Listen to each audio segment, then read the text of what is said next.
Hello everyone. আজকে আমরা আলোচনা করব আইনস্টাইন রিলেশন নিয়ে। আগের দিনে আমরা দেখেছিলাম স্পন্টেনিয়াস অ্যান্ড স্টিমুলেটেড এমিশনটা। আচ্ছা, আমরা আমাদের নোট খাতায় ফিরে যাই। আজকে আমাদের টপিক হচ্ছে stimulated emission rate and Einstein coefficient. Einstein কোএফিসিয়েন্টটা মূলত প্রথমে দেখব এবং তারপরে আইনস্টাইন কোএফিসিয়েন্ট থেকে স্টিমুলেটেড এমিশন রেটটা আমরা বের করব। আচ্ছা, প্রথমে আমরা বলে নিই আইনস্টাইন কোএফিসিয়েন্ট বের করার জন্য কয়েকটা নির্দিষ্ট ধাপে আমাদের কাজ করতে হবে। প্রথমে আমরা স্টিমুলেটেড অ্যাবজর্পশন, স্টিমুলেটেড এমিশন এবং স্টিমুলেটেড স্পন্টেনিয়াস এমিশন এই জিনিসগুলোর সাথে যে রিলেশন আছে এই রিলেশনগুলোকে আমরা কনস্ট্যান্ট সরাই একটা নির্দিষ্ট কনস্ট্যান্ট ধরে নিয়ে আগাবো। তারপরে ওইগুলো প্লাঙ্কের কনস্ট্যান্টের সাথে মিসম্যাচ করে আমরা একটা নির্দিষ্ট কনস্ট্যান্টের দিকে পৌঁছাবো। আচ্ছা, আমরা ব্যাপারগুলো দেখি। প্রথম তাহলে আমরা আইনস্টাইন কোএফিসিয়েন্ট বিষয়টা শুরু করতে পারি। দেখো, আইনস্টাইন কোএফিসিয়েন্ট শুরু করার আগে আমরা তো জানি যে একটা ইলেকট্রন যখন গ্রাউন্ড স্টেট থেকে এক্সাইটেড স্টেটে যায় তখন সেটাকে আমরা বলি স্টিমুলেটেড অ্যাবজর্পশন, এবং তারপরে যখন ওই এক্সাইটেড স্টেট থেকে গ্রাউন্ড স্টেটে পৌঁছায় এটা দুইটা উপায়ে পৌঁছাতে পারে, একটা হচ্ছে স্পন্টেনিয়াস এমিশন এবং স্টিমুলেটেড এমিশন। আচ্ছা, প্রথমে দেখি spontaneous absorption, stimulated absorption. Stimulated অ্যাবজর্পশনটা হচ্ছে কি আমরা যখন নির্দিষ্ট পরিমাণ কোনো অ্যামাউন্ট অফ পাওয়ার যখন সাপ্লাই দিব, এনার্জি সাপ্লাই দিব এখানে, তখন কি হবে এই গ্রাউন্ড স্টেট থেকে একটা ইলেকট্রন এক্সাইটেড স্টেট বা E2-তে গিয়ে পৌঁছাবে। এই যে ইলেকট্রনটা গ্রাউন্ড স্টেট থেকে এক্সাইটেড স্টেটে পৌঁছানোর যে প্রক্রিয়াটা এটাকে আমরা বলতেছি স্টিমুলেটেড অ্যাবজর্পশন। এই যে স্টিমুলেটেড অ্যাবজর্পশনে এই যে পুরো সিস্টেমটা ডিপেন্ড করে দুইটা ফ্যাক্টরের উপর। একটা ফ্যাক্টর হচ্ছে number of electron available in the ground state, মানে কি এই যে N1 বা E1 স্টেটে যে পরিমাণ ফ্রি ইলেকট্রন আছে যেইগুলা আপনার এনার্জি স্টেটে পৌঁছাইতে পারবে, সেই নাম্বার অফ ইলেকট্রনের সংখ্যা এবং অ্যামাউন্ট অফ এনার্জি, কী পরিমাণ এনার্জি আমরা প্রয়োগ করে এই ইলেকট্রনটাকে এক্সাইটেড স্তরে পৌঁছাচ্ছি। তাহলে কয়টা জিনিসের সাথে প্রপোর্শনাল, একটা হচ্ছে নাম্বার অফ ইলেকট্রন আর একটা হচ্ছে amount of energy. Amount of energy আমরা বলছি রো নিউ। তাহলে এটা গেলো স্টিমুলেটেড অ্যাবজর্পশন। স্টিমুলেটেড অ্যাবজর্পশন দুইটা ফ্যাক্টরের উপর ডিপেন্ডেড, এটা হলো number of electron at the ground level and rho nu, how much energy we produce. Okay, now come to the second point, spontaneous emission.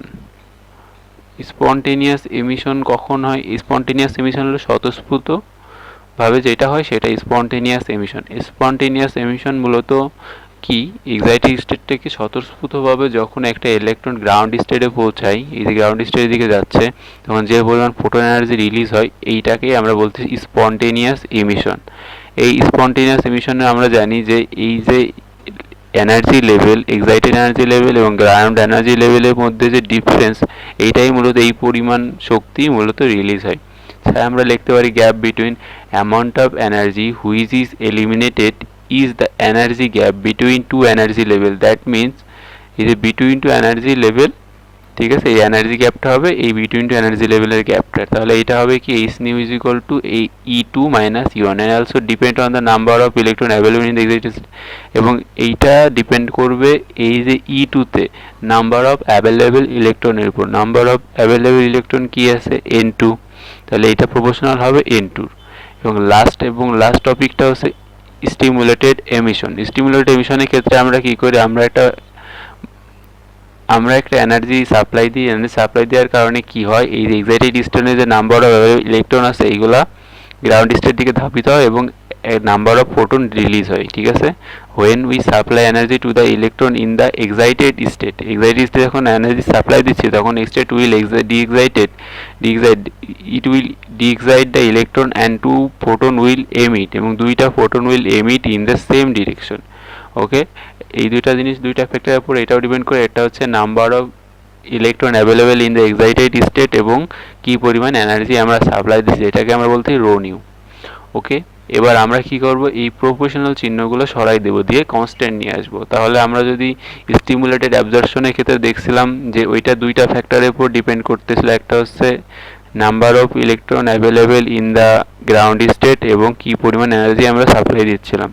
এবং এই যে যে কনস্ট্যান্টটা, এই কনস্ট্যান্টটা বলতেছি B12 কারণ E1 থেকে E2 দিকে গেছে, এই জন্য আমরা বলতেছি B12 for spontaneous emission.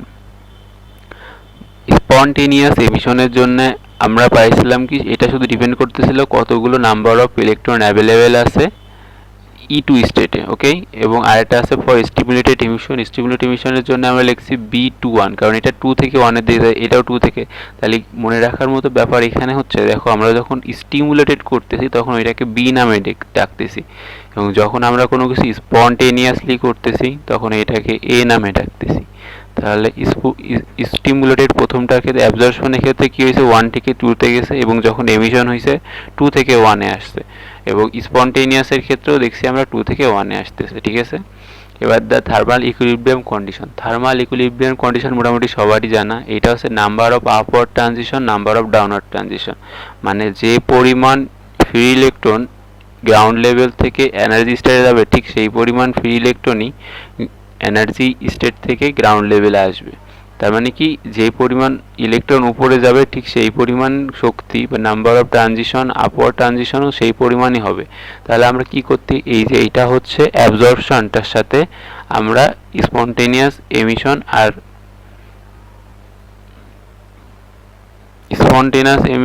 Stimulated এমিশনটা যোগ করে দিচ্ছি। এখান থেকে আমরা রো নিউটাকে আলাদা করলে আমরা এই ইকুয়েশন পাই, এবং এ ওয়াই পক্ষকে B21/N2 দ্বারা ভাগ করলে আমরা এরকম একটা রিলেশন পাই, ঠিক আছে।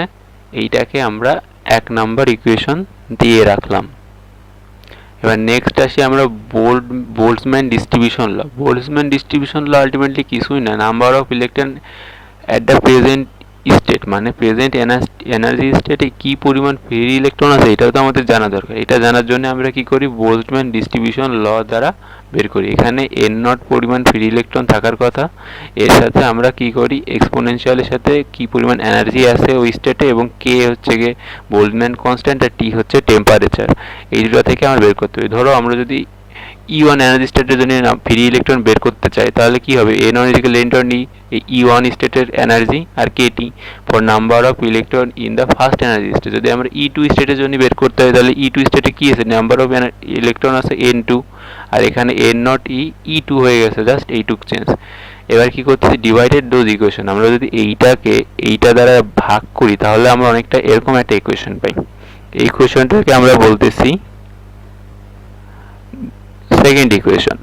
নাও সেকেন্ড ইকুয়েশনকে ফার্স্ট ইকুয়েশনে উপস্থাপন করলে পরে আমরা অনেকটা এরকম একটা ইকুয়েশন পাই, কারণ N1/N2 কে আমরা জাস্ট এই জিনিসটা দ্বারা রিপ্লেস করে দিচ্ছি, আর কিছুই না। এই যে -1, এই যে -1, সব কিছু সেম আছে।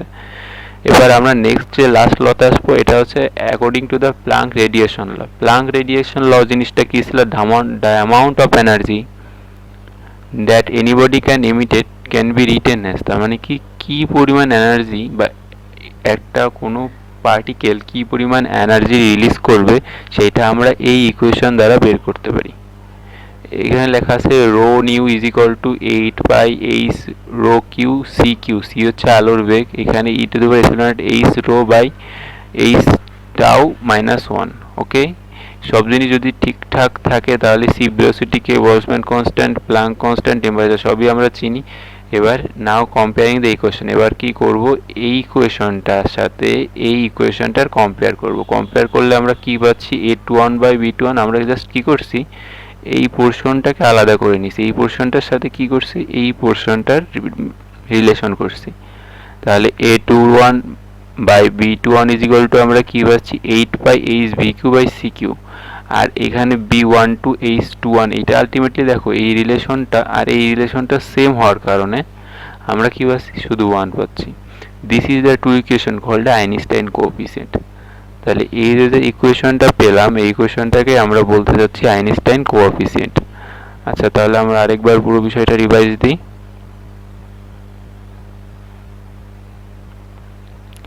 তাহলে ফার্স্টে আমরা কি করেছিলাম, স্টিমুলেটেড অ্যাবজর্পশন, স্পন্টেনিয়াস এমিশন এবং স্টিমুলেটেড এমিশন, এই তিনটা পার্ট আলাদা করছিলাম। আলাদা করার কারণে আমরা কোন কোন ফ্যাক্টরের উপর ডিপেন্ড করে এগুলো বের করছিলাম। এগুলো বের করার পরে আমরা কি করছি, এই যে প্রপোর্শনাল চিহ্ন সরাই একটা কনস্ট্যান্ট নিয়েছি। কনস্ট্যান্টগুলো আমরা নাম দিয়েছি কিসের উপর বেস করে, স্টিমুলেটেড না স্পন্টেনিয়াস। যদি স্টিমুলেট হয়েছে তাহলে আমরা এটাকে বি বলছি, যদি স্পন্টেনিয়াস হয়েছে তাহলে এটাকে আমরা এ বলছি।